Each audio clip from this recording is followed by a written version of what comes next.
les adhérents de la CUMA L'Argency, dans les Deux-Sèvres, ont pris en main 2 chargeurs télescopiques de même catégorie mais de marques différentes pour les comparer au travail.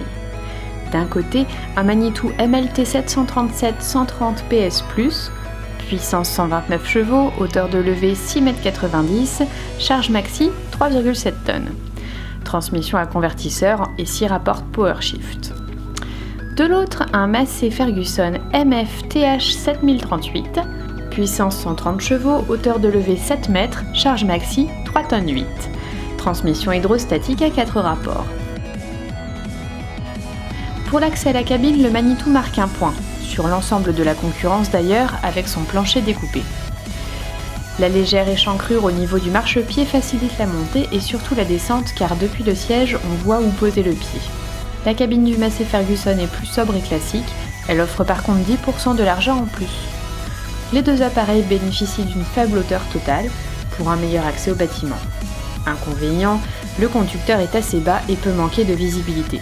Nous sommes en présence de chargeurs de grande capacité mais qui restent maniables. Pour la conduite, Manitou a développé une commande multifonction plus proche d'une boule que d'un joystick, le JSM. C'est une habitude à prendre. Solidaire de la coudoir et du siège, elle tombe bien dans la main et s'avère confortable. Par rapport à sa conception, quand on travaille une journée entière dans la cabine, dans cet engin, on ne fatigue pas du tout.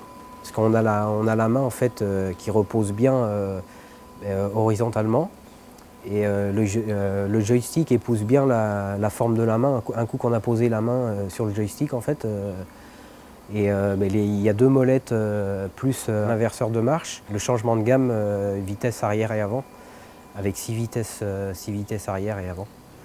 Donc pour moi voilà le point fort de cet outil, quoi. Le Massey Ferguson est quant à lui plus classique, voire plus rustique dans sa présentation. Sa transmission hydrostatique compte 4 rapports, mais il faut s'arrêter pour changer de gamme. Par contre, un point positif, le frein à main électrique automatique.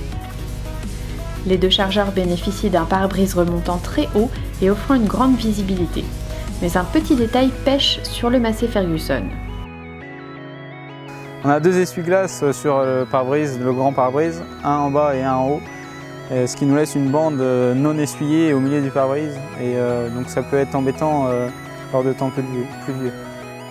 Les 2 engins sont généreusement pourvus en débit hydraulique, avec un plus pour le Massey Ferguson. Ce que j'ai apprécié sur cette machine, principalement donc, son débit hydraulique qui est assez élevé.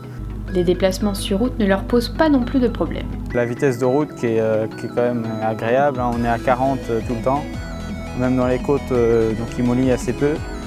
Pour un matériel de CUMA qu'on doit aller chercher des fois assez loin, c'est vrai que c'est agréable. À signaler, la pince à balles qui équipait le Manitou a fait son effet.